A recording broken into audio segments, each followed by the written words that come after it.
Nation news کے معزز ناظرین، نئی ویڈیو میں خوش آمدید۔ ناظرین، بھارتی میڈیا میں اس وقت رافیل طیارے کے حادثے کو لے کر طوفان برپا ہے۔ انڈین سوشل میڈیا پر اچانک وائرل ہونے والی خبر نے دنیا بھر میں موجود RSS، شیو سینا اور ہندتوا کے پیروکار بھارتیوں کے پیروں تلے زمین نکال دی۔ انڈین ایئر فورس کے اکاؤنٹ سے شیئر ہونے والی ٹویٹ نے رافیل طیارے کے حادثے کے بارے میں بتا کر کروڑوں بھارتیوں کے ارمانوں کا خون کر دیا۔ بھارت کو ہوا میں گھیرنے کی چین کی بڑی چال، پاک چین دوستی کے بھارت کے خلاف 7 خوفناک کام۔ بھارت کو LAC پر منہ کی کھانے کے بعد چین اور پاکستان نے ایک اور بڑا سرپرائز دے دیا۔ بھارتی سرحد کے ساتھ کھیلا جانے والا ہے بڑا اور خطرناک ایسا کھیل جو بھارت کی بری، فضائی اور بحری طاقت کو چکنا چور کر دے گا۔ چین پاکستان نے دوستی کی ایسی مثال قائم کر دی کہ بھارتی قیادت کو ہنگامی میٹنگز کرنا پڑ گئیں۔ ویڈیو میں آگے بڑھنے سے پہلے آپ سے گزارش ہے کہ ہمارے چینل کو سبسکرائب کر لیں اور بیل آئیکن کو ضرور دبا دیں۔ ناظرین، بھارت میں اس وقت ہر جانب فرانسیسی ساخت کے جنگی طیارے رافیل کے ہی تذکرے ہیں۔ بھارتی میڈیا نے رافیل طیاروں کو ایسے پیش کیا ہے جیسے وہ ان 5 طیاروں سے پاکستان، چین سمیت پوری دنیا کو ہی فتح کر لے گا۔ نئی دلی نے 2016 میں فرانس کے ساتھ 36 رافیل جنگی طیاروں کی خریداری کا معاہدہ کیا تھا، جس میں سے 5 جیٹ 29 جولائی کو امبالہ ایئر بیس پر لینڈ بھی کر چکے ہیں، جن کی آزمائشی پروازیں جاری ہیں۔ بھارتی فضائیہ کو تقریباً 20 برس بعد نئی ساخت کے جنگی طیارے ملے ہیں، جس کا اسے بڑی شدت سے انتظار تھا۔ ان طیاروں کی امبالہ ایئر بیس پر انڈین ایئر فورس میں شمولیت کی تقریب منعقد کی گئی، جس میں راج ناتھ سنگھ سمیت فرانس کے 80 رکنی وفد نے شمولیت اختیار کی تھی۔ لیکن بھارتی سوشل میڈیا پر ان 5 طیاروں میں سے ایک رافیل طیارے کی تباہی کی خبر نے دنیا بھر میں موجود بھارتیوں کے پاؤں تلے زمین نکال دی۔ پوری دنیا میں موجود بھارتیوں نے اس خبر کی تفصیل کے لیے بھارتی میڈیا اور سوشل میڈیا کا رخ کیا۔ بھارتیوں کی کثیر تعداد سوشل میڈیا پر اچانک پھیلنے والی خبر کے بارے آگاہی حاصل کرنا چاہتی تھی۔ بھارتی سوشل میڈیا سمیت مین سٹریم میڈیا پر بھی افسوس کے ساتھ یہ خبر چلتی رہی۔ کئی بھارتیوں نے تو بغیر سوچے سمجھے اور تصدیق کیے بغیر ہمیشہ کی طرح اس حادثے کا ذمہ دار بھی پاکستان کو قرار دینا شروع کر دیا۔ بھارتی میڈیا کی طرح سوشل میڈیا پر ایسے فلاسفر نظر آئے جنہوں نے یہاں تک کہہ دیا کہ یہ سارا کیا دھرا پاکستانی ایجنسی کا ہے، جس نے ہمارے طیارے کے سسٹم کو ہیک کر کے اس کو تباہ کر دیا۔ انتہا پسندوں نے تو یہاں تک کہہ دیا کہ اگر اس میں پاکستان کا ہاتھ ہوا تو ہم پاکستان کے پرخچے اڑا دیں گے۔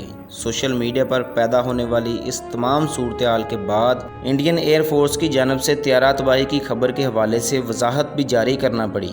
اس وضاحت میں کہا گیا کہ آگ میں گر کر تباہ ہونے والے طیارے کی جن تصاویر کو سوشل میڈیا پر بڑے پیمانے پر شیئر کیا جا رہا ہے، جس میں یہ دعویٰ کیا جا رہا ہے کہ ایک رافیل جیٹ طیارہ تربیت کے دوران گر کر تباہ ہوا تھا، اس واقعے میں 2 پائلٹوں کی موت ہو گئی ہے، وہ بے بنیاد اور جھوٹی ہے۔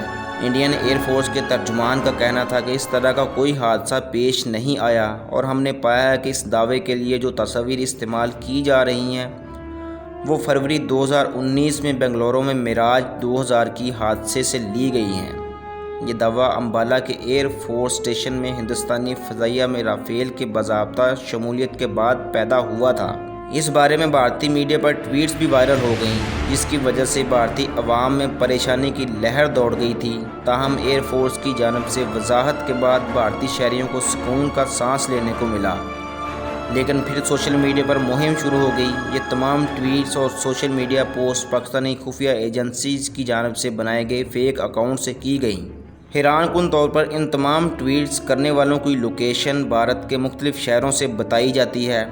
ناظرین، ایک بات بھارتی میڈیا کو یہ ضرور یاد رکھنا چاہیے کہ بھاری اسلحہ جنگ کے لیے ضروری ہوتا ہے، لیکن جنگ کے لیے اس سے بڑھ کر جذبہ ہونا چاہیے۔ ہندتوا کے انتہا پسندوں کے پاس صرف اتنا جذبہ ہے کہ وہ نہتے مسلمانوں، سکھوں کو نشانہ بنا سکتے ہیں، مگر جنگ میں لڑنے کے لیے ان کے پاس اتنی ہمت نہیں ہے۔ یہی وجہ ہے کہ ایک رافیل طیارے کی تباہی کی خبر پر ان کے رونگٹے کھڑے ہو گئے۔ ناظرین، دوسری جانب بھارت اور چین کے درمیان روس میں اہم ترین اجلاس کے بعد لداخ بارڈر پر کشیدگی کم کرنے پر اتفاق تو ہوا ہے، لیکن چین، جس نے بھارت کا اہم ترین علاقہ قبضے میں لیا ہے، وہاں سے پیچھے ہٹنے سے انکار کر دیا ہے۔ اسی انکار کی وجہ سے بھارتی قیادت ایک بار پھر سے سر جوڑ کر بیٹھ گئی ہے، لیکن دوسری جانب چین بھی اس سارے معاملے سے بے خبر نہیں ہے۔